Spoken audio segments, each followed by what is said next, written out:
Chandramouleeswara Reddy, KC canal మాజీ distributary committee chairman, Rayalaseema సాగునీటి సాధన సమితి జిల్లా కన్వీనర్. నిన్న తెలంగాణ అసెంబ్లీలో జరిగినటువంటి ప్రసంగం చాలా అహంకారపూరితము, చాలా దారుణంగా మాట్లాడమైంది. కేసీఆర్ రేవంత్ రెడ్డి యొక్క జాగీర్దారు కాదు, ఒక కృష్ణా జలాలు వాళ్ళ నాయన అబ్బసొత్తు కూడా కాదు. రాయలసీమ ఎత్తిపోతల పథకం, రాయలసీమ సర్వతోముఖాభివృద్ధికి, రాయలసీమ ప్రాంతంలో ప్రతి ఒక్క ఎకరానికి నీళ్లు ఇవ్వాలి, ఒక ఆరుతోటి పంటకైనా నీళ్ళు ఇవ్వాలనే ఉద్దేశంతో ఆ రోజు వైఎస్ఆర్ రాజశేఖర రెడ్డి గారు పోతిరెడ్డిపాడును 44,000 క్యూసెక్లతో తయారు చేస్తే ఈరోజు జగన్ గారు దాదాపు దాన్ని 80,000 క్యూసెక్ల నుంచి తీసుకోవాలి. దాని తర్వాత రాయలసీమలో కేవలం 30 రోజుల లోపలనే 120 టీఎంసీలను తీసుకొని వచ్చి ఇక్కడ మనం రిజర్వ్ చేసుకోవాలనే ఉద్దేశంతో ప్రారంభించినటువంటి ప్రాజెక్ట్ అది. దీన్ని పట్టుకొని ఆ రోజే జగన్ గారు ప్రారంభించినప్పుడే తెలుగుదేశం పార్టీ అపోజ్ చేసింది. ఇదే చంద్రబాబు నాయుడు గారు కానీ తెలుగుదేశం పార్టీ కానీ అది వేస్ట్ ప్రాజెక్టు అని చెప్పిన అపోజ్ చేసింది. వీళ్ళు అధికారంలోకి వస్తుండగానే రాయలసీమ ఎత్తిపోతల పథకాన్ని, తర్వాత గాలేరు నది టు హంద్రీనీవా లింకు వర్కులను కూడా పూర్తిగా నిలిపివేయమని చెప్పని జీవో ఇచ్చినాడు చంద్రబాబు గారు. నువ్వు అడిగింటే కాదు చంద్రబాబు ఆపింది. రాయలసీమ మీద చిత్తశుద్ధి లేదు కాబట్టే చంద్రబాబే ముందు ఆపినాడు దాన్ని, రాయలసీమ ఎత్తిపోతల పథకాన్ని. నువ్వు చెప్పినంత మాత్రం ఆపలేదు. ఇతనికి చిత్తశుద్ధి లేదు కాబట్టి, చంద్రబాబు చిత్తశుద్ధి లేదు కాబట్టి నువ్వు అడగముందే రాయలసీమ ఎత్తిపోతల పథకాన్ని ఆపినాడు. అంతేకాకుండా నీ యొక్క అహంకారపూరితమైనటువంటి మాటలు ఏ విధంగా ఉన్నాయంటే, జూరాల నుంచి నువ్వు ఎత్తిపోసుకుంటే ఎవడబ్బో వచ్చి అడ్డుకుంటాడు అంటావా? అదే కర్ణాటక, మహారాష్ట్ర ఆ మాట అంటే నీ పరిస్థితి ఏమి? ఉమ్మడి రాష్ట్రాలు ఆంధ్రప్రదేశ్, తెలంగాణ యొక్క రాష్ట్రాల యొక్క పరిస్థితులు ఏమవుతాయి? అంత అహంకారమా? మీ నాయన సొత్తా ఏమైనా కృష్ణా జలాలు? నీకు ఇష్టం వచ్చినట్టు నీవు వాడుకుంటానంటే? కాబట్టి కృష్ణా జలాలపైన చిత్తశుద్ధి ఉండాలి. ఆ చిత్తశుద్ధి ఒక కేసీఆర్కి మాత్రమే ఉండింది. కృష్ణా జలాలపైన వాడుకోవడం అనేది ఒక వైఎస్ఆర్కు జగన్కు మాత్రమే ఉంది. కాబట్టి అందుకే గోదావరి నీటి ద్వారానే కృష్ణా ప్రాజెక్టులను స్థిరీకరణ చేసుకుని శ్రీశైలం ప్రాజెక్టు నుంచి మొత్తం రాయలసీమ, దక్షిణ తెలంగాణ ప్రాంతాలను స్టెబిలైజ్ చేసుకోవాలనే ఉద్దేశంతోనే ఆనాటి పాలకులు ఈ పనులను ప్రారంభించినారు. కాబట్టి వీటి మీద నువ్వేంత గొప్పగా చేశానని గురు శిష్యులు ఇద్దరు చేసి మోడీ దగ్గర నేను తీసుకొని వచ్చానని చెప్పడం మాత్రం శుద్ధ అబద్ధము. ఈ రాయలసీమ ప్రాంతం ద్రోహటువంటి ప్రభుత్వం ఉంది కాబట్టి ఈరోజు నువ్వు మాట్లాడక ముందే అతను ఆపినాడు. కాబట్టి నువ్వేం చేసింది పీకింది ఏం లేదు. కాబట్టి అంత అహంకారమైన పూరితమైన మాటలు మానుకోవాలని చెప్పని రాయలసీమ ప్రజలుగా రాయలసీమని యొక్క ఆక్రోశాన్ని కూడా మీరు మానుకోవాలని చెప్పని కోరుకుంటున్నాం. ప్రధానంగా దీనివల్ల ఎఫెక్ట్ ఏ ప్రాజెక్టులో ఎక్కువ ఎఫెక్ట్ ఉంటుంది? గాలేరు నగరికి, హంద్రీనీవా ప్రాజెక్టులకు, తెలుగు గంగ అన్నిటికీ రాయలసీమ ఎత్తిపోతల పథకం లేకపోవడం వలన మొత్తం అన్నిటికీ మనకు ఒక సర్టైన్ టైంలో నీటిని మనం ఇక్కడ నింపుకోవడానికి అవకాశం లేకుండా పోతుంది అనమాట. అంటే ఈ ఇయర్ లాస్ట్ ఇయర్ కొంచెం ఫ్లడ్ వచ్చింది కాబట్టి తొందరగా మనం ఇక్కడ ఉన్న ప్రాజెక్టులు నిండినాయి. కానీ మామూలుగా వచ్చేటటువంటి 30 రోజుల యొక్క నీళ్ళు వస్తే, ఒక ఫ్లడ్ వచ్చినప్పుడు తీసుకోవడానికి ఇప్పుడు ఉండేటువంటి సిస్టమ్ చాలదు. ఒక రాయలసీమ ఎత్తిపోతల పథకం ఉంటేనే మొత్తం మన యొక్క గాలేరు నగరి, హంద్రీనీవా, తెలుగు గంగ ప్రాజెక్టులు, సోమశిల వీటన్నిటి నెల్లూరు జిల్లాలను కూడా స్థిరీకరణ చేసుకోవడానికి అవకాశం ఉంటుంది.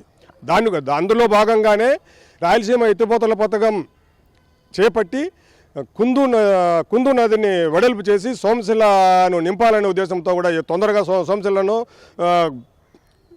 మన ఇంకోటి కండల రిజర్వాయర్ను, 2 రిజర్వాయర్లను శీఘ్రగతిని నింపాలి. తర్వాత మన యొక్క ప్రాజెక్టులు అన్నింటినీ కూడా వెల్లుగోడు, బ్రహ్మసాగరు, గండికోట వీటన్నింటినీ త్వరగా నింపుకోవడానికి అవకాశం ఉంటుంది. కాబట్టి రాయలసీమ ఎత్తిపోతల పథకాన్ని ప్రారంభించడం జరిగింది.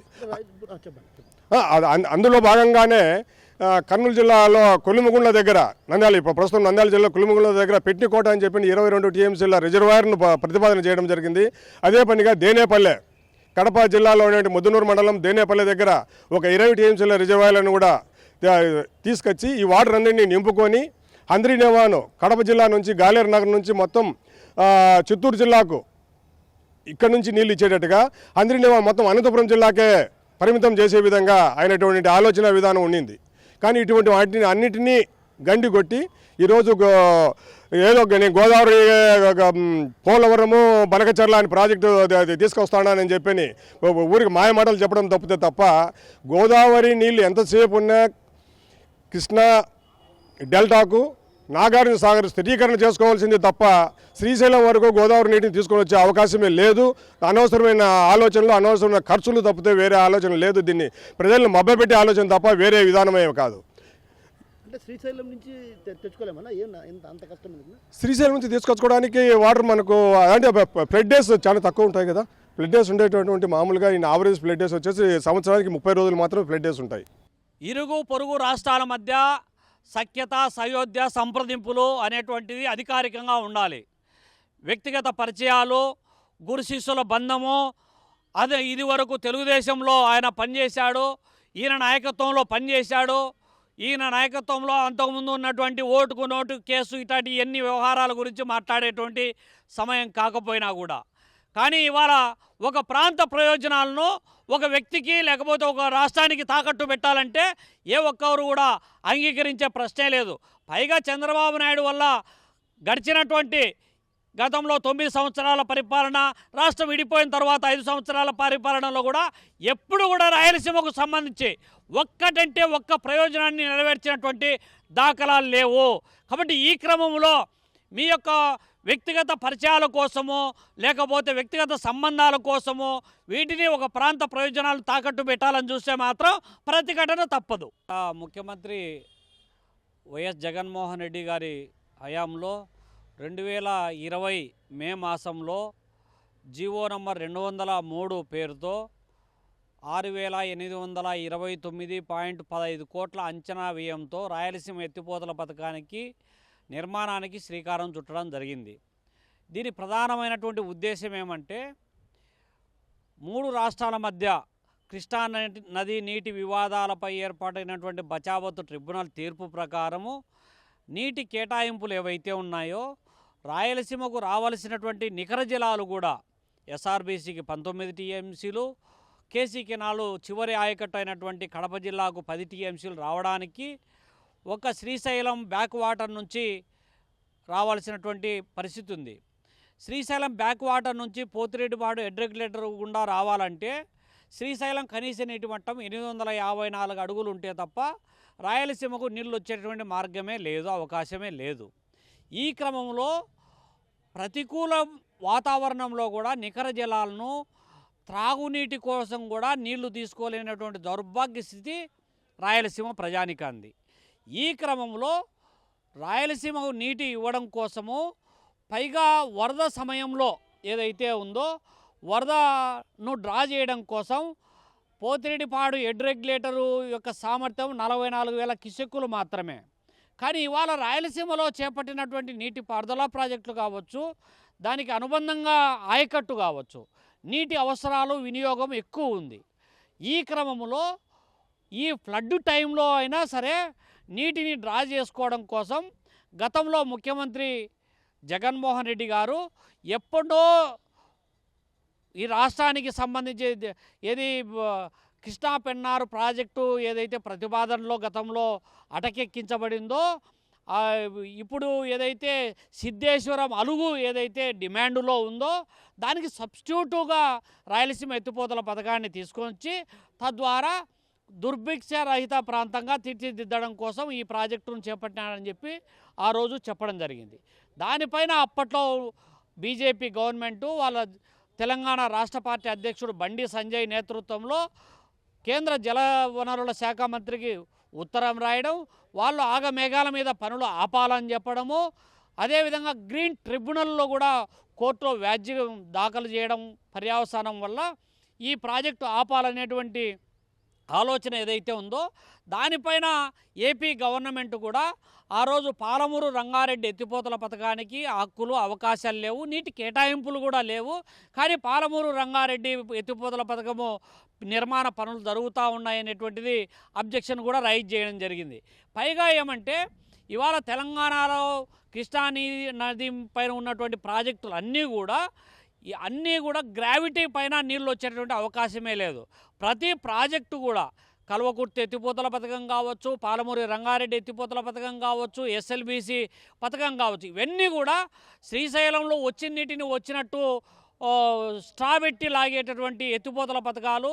అదేవిధంగా కృష్ణానదిలో జాలుబారినా కూడా వాటిని లిఫ్ట్ చేయగలిగే 830 అడుగుల లోతులో ఉన్నటువంటి నీటిని కూడా లాక్కునేటువంటి వెసులుబాటు తెలంగాణకు ఉంది. కానీ రాయలసీమకు మాత్రము 854 అడుగులు శ్రీశైలం కనిసినట్టు మట్టం వచ్చే తప్ప పోతిరెడ్డిపాడుకు నీళ్ళు అందవు.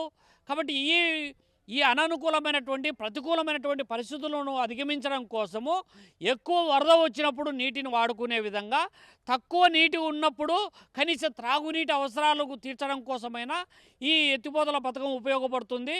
ఇది సిద్ధేశ్వరం అలుగుకు సబ్స్టిట్యూట్గా ఉంటుంది అనేటువంటి ఆలోచనతో ఆ రోజు జగన్మోహన్ రెడ్డి పథకం ప్రారంభిస్తే అడుగడుగున అవరోధాలు అడ్డంకులు క్రియేట్ చేసి దాన్ని నిలుపుదల చేయడానికి ప్రయత్నం చేసినా కూడా దాదాపు 3000 కోట్ల పైగా ఖర్చు చేయడంతో పాటు ఇవాళ పోతిరెడ్డిపాడు హెడ్ రెగ్యులేటర్ నుంచి బెనకచెల్ల క్రాస్ రెగ్యులేటర్ వరకు, అక్కడి నుంచి గాలేరు నగరి వరదకాల కావచ్చు, ఎస్ఆర్బీసీ కెనాల్ కావచ్చు, తెలుగంగ కావచ్చు, నిప్పులవాగ్ కావచ్చు, దాని సామర్థ్యం కూడా సైమల్టేనియస్గా పెంచడం జరిగింది. దానికి కావలసినటువంటి నిధుల కేటాయింపు కూడా అంతో ఇంతో ఖర్చు చేయడం జరిగింది. కానీ ప్రభుత్వం మారిన తర్వాత, ఈ కూటమి ప్రభుత్వం అధికారంలోకి వచ్చిన తర్వాత, చంద్రబాబు నాయుడు అధికారంలోకి వచ్చిన తర్వాత దాన్ని పూర్తిగా పక్కన పెట్టడం, దాన్ని మరణ శాసనం చేసినాడు. చేయడం అంటే ఈరోజు తెలంగాణ అసెంబ్లీ సాక్షిగా రేవంత్ రెడ్డి ముఖ్యమంత్రి చంద్రబాబు నాయుడుతో మాట్లాడి నేను ఆ పని ఆపించినానని చెప్పడం వెనక ఇవన్నీ కూడా కుట్రలు దాగి ఉన్నాయనేటువంటి లోపాయకారి ఒప్పందాలు.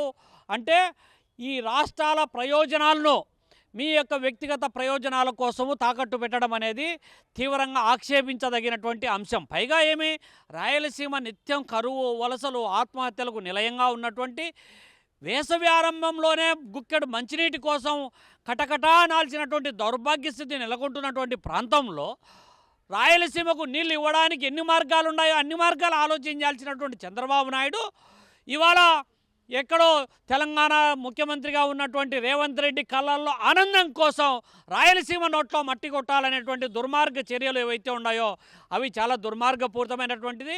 పైగా చంద్రబాబు నాయుడు యొక్క నిరంకుశ వైఖరి, నిర్లక్ష్య వైఖరి, దారుణమైనటువంటి రాయలసీమ అంటేనే పదం వినడానికి కూడా ఇష్టపడినటువంటి చంద్రబాబు నాయుడు వైఖరి వల్ల రాయలసీమ నికర జలాలు కోల్పోయింది, రాయలసీమ నీళ్ళ వాటాలు కోల్పోయింది. దానికి 2000 సంవత్సరం వరకు అమల్లో ఉన్నటువంటి బచావత్ ట్రిబ్యునల్ తీర్పు ప్రకారము ఇన్ టైంలో కంప్లీట్ అయింటే ఈరోజు గాలేరు నగరి నికర జలాలకు పొందే అవకాశం ఉండేది, హంద్రీనివాగు నీళ్ళు వచ్చేటువంటి అవకాశం ఉండేది, తెలుగంగకు నీళ్ళు వచ్చేటువంటి అవకాశం ఉండేది, వెలుగొండకు నీళ్ళు వచ్చే అవకాశం ఉండేది. కానీ చంద్రబాబు నాయుడు అంతకుముందు ఏదైతే ఉమ్మడి రాష్ట్రంలో 9 సంవత్సరాల పరిపాలనలో ₹1 కూడా నీటిపారుదల ప్రాజెక్టులు, అందులో రాయలసీమ ప్రాజెక్టులకు నిధులు కేటాయించకపోవడం మూలంగానే నికర జలాలు కోల్పోవాల్సినటువంటి పరిస్థితి ఉంది. అరాకొరగా నిర్మించినటువంటి వరద జలాల మీద ఆధారపడి నిర్మించినటువంటి ఈ ప్రాజెక్టు రేపొద్దున బ్రిజేష్ కుమార్ ట్రిబ్యునల్ తీర్పు అమల్లోకి వస్తే, గెజెట్ నోటిఫికేషన్ వస్తే, పైగా పైన కింద నేనే డబుల్ ఇంజన్ సర్కార్ అని గొప్పలు చెప్పుకుంటున్నటువంటి చంద్రబాబు నాయుడు ప్రభుత్వము, పైనేమో బీజేపీ ప్రభుత్వము రాష్ట్రానికి వ్యతిరేకంగా, రాయలసీమకు వ్యతిరేకంగా బ్రిజేష్ కుమార్ ట్రిబ్యునల్ తీర్పును యథావిధిగా అమలు చేయడం అంటే రాయలసీమ నోట్లో మట్టి కొట్టడం కాదా? ఇదివరకు బచావత్ ట్రిబ్యునల్ తీర్పు ప్రకారం కేటాయించినటువంటి 811 టీఎంసీలలో 529 టీఎంసీలు మీకు రాష్ట్ర విభజన సందర్భంగా ఇచ్చినటువంటి కోటాను ఇవాళ రివ్యూ చేయడం అంటే ఆంధ్రప్రదేశ్ రాష్ట్రానికి మట్టి కొట్టడం కాదా? అంటే హక్కులు, అవకాశాలను నిలువున నష్టపోతున్నటువంటి ఆంధ్రప్రదేశ్ రాష్ట్రం, అందులో అత్యంత వెనుకబడినటువంటి కరువు పీడిత రాయలసీమ ప్రాంతానికి రావాల్సినటువంటి నీటి కేటాయింపులపైన రేపు హక్కుగా అడగడానికైనా వీలు కానంత విధంగా ఇవాళ రాయలసీమ ఎత్తిపోతల పథకానికి మరణ శాసనం చేయడాన్ని భారత కమ్యూనిస్ట్ పార్టీ తీవ్రంగా ఖండిస్తూ ఉంది. ఈడేమో ఉన్న ప్రాజెక్టు 6829 కోట్ల అంచనా వ్యయంలో 3000 కోట్లు ఇదివరకే ప్రభుత్వం ఖర్చు చేసింది. ఇంకో 3000 కోట్లు కేటాయిస్తే రాయలసీమకు ఇన్ టైంలో నీళ్లు రావడానికి ఆస్కారం ఉంది. కానీ దాన్ని చేయకుండా ఎక్కడో గోదావరి నుంచి ఇవాళ బెనకచెర్లకు నీళ్లు తెస్తానని చెప్పి 85,000 కోట్ల అంచనా వ్యయంతో ప్రాజెక్టు చేపడతానని చెప్పి కేంద్ర ప్రభుత్వము ద్వారా తెస్తా ఉన్నట్లు చెప్తా ఉన్నాడు. ఈడ ఉన్నటువంటి ప్రాజెక్టుకే గతి లేదు, కానీ గాలేరు నగరి రెండో దశ పనులు నగరి వరకు పోవాలా, కానీ ఆ వాటికి ఒక 2,000 కోట్లు కేటాయించడానికి గతి లేదు, కానీ 85,000 కోట్ల రూపాయలతో ఎవరినో కాంట్రాక్టర్ల కడుపు నింపడానికి కొత్త ప్రాజెక్టులు పెడుతున్నారు తప్ప ఉన్న ప్రాజెక్టులను పూర్తిగా విస్మరిస్తూ ఉన్నాడు. ఇప్పటికైనా చంద్రబాబు నాయుడు గత విధానాల వల్ల రాయలసీమ తీవ్రంగా నష్టపోయింది, హక్కులను అవకాశాలను నికర జలాలను కోల్పోయింది.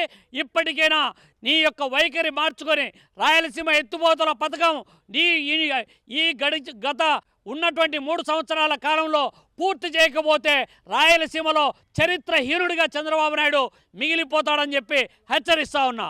నిజంగా రాయలసీమ ఎత్తిపోతల పథకం ఏదైతే ఈ రాయలసీమ ప్రాంతంలో ఉండే సాగునీటి ప్రాజెక్టుల కోసం ఏదైతే నిర్మాణం చేపట్టడం జరిగిందో, మరి ఆ ప్రాజెక్టులు మరి ఈ ప్రాంత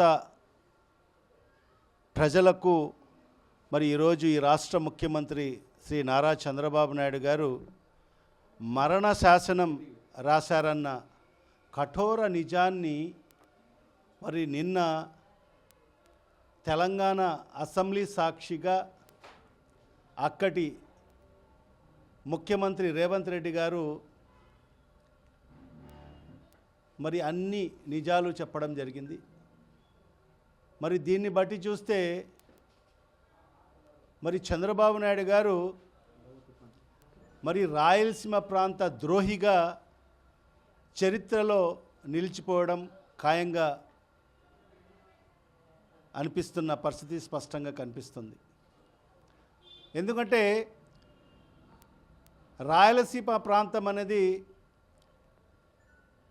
ఈ ప్రాంతం రైతన్నలందరూ కూడా అనేక దశాబ్దాలుగా సాగునీటి కోసము తాగునీటి కోసం అనేక ఉద్యమాలు చేసిన పరిస్థితి. మరి అలాంటి పరిస్థితిలో ఆనాడు దివంగత ముఖ్యమంత్రి డాక్టర్ వైఎస్ రాజశేఖర రెడ్డి గారు కృష్ణా జలాలను మరి ఈ ప్రాంతానికి తీసుకురావాలి, ఈ ప్రాంతంలో ఉండే రాయలసీమ ప్రాంతంలో ఉండే ప్రాజెక్టులన్నీ కూడా నింపాలి, మరి ఈ ప్రాంతం అంతా కూడా సస్యశ్యామలం చేయాలి అనే ఒక మంచి ఆలోచనతో మరి ఆ రోజు పోతిరెడ్డిపాడు రెగ్యులేటర్ని ఏదైతే 11,000 క్యూసెక్ ఉన్న సామర్థ్యాన్ని 44,000కు మరి ఆ రోజు ఆయన పెంచిన పరిస్థితి మన అందరికీ కూడా తెలిసిన విషయమే. మరి ఆ రోజు అందరికీ తెలిసిన వాస్తవాలు ఏంటంటే మరి శ్రీశైలం యొక్క ప్రాజెక్ట్ ఇది ఇరు రాష్ట్రాలకు సంబంధించిన ప్రాజెక్ట్. ఇది శ్రీశైలం. మరి ఈ శ్రీశైలం ప్రాజెక్ట్ యొక్క సామర్థ్యం ఏంటంటే 885 అడుగులు గరిష్ట నీటి సామర్థ్యము 885 అడుగులు. మరి దానికి సంబంధించి మన సీమకు సంబంధించిన ఏదైతే ప్రాజెక్టుల కోసం ఏదైతే ఆనాడు రాజశేఖర రెడ్డి గారు పోతిరెడ్డిపాడు హెడ్ రెగ్యులేటర్ని ఏదైతే పెంచడం జరిగిందో, మరి ఆ రోజు 841 అడుగుల్లో మరి ఈ పోతిరెడ్డిపాడు రెగ్యులేటర్ని బిగించడం జరిగింది. తద్వారా ఏంటంటే మరి శ్రీశైలంలో దాని నీటి మట్టం ఏదైతే సుమారుగా 880 అడుగులు ఉన్నప్పుడు మనకు దానికి సంబంధించిన పూర్తి సామర్థ్యం 44,000 క్యూసెక్లతో మనం దిగువ ప్రాంతానికి నీళ్లు తీసుకునేందుకు అవకాశం ఉంటుంది. మరి అదే శ్రీశైలం ప్రాజెక్టులో నీటి సామర్థ్యం తగ్గిపోతే ఏదైతే 854 అడుగులు వచ్చేస్తే మనకు కేవలం 7,000 క్యూసెక్ నీరు మాత్రమే కిందికి తీసుకునే అవకాశం ఉండేది.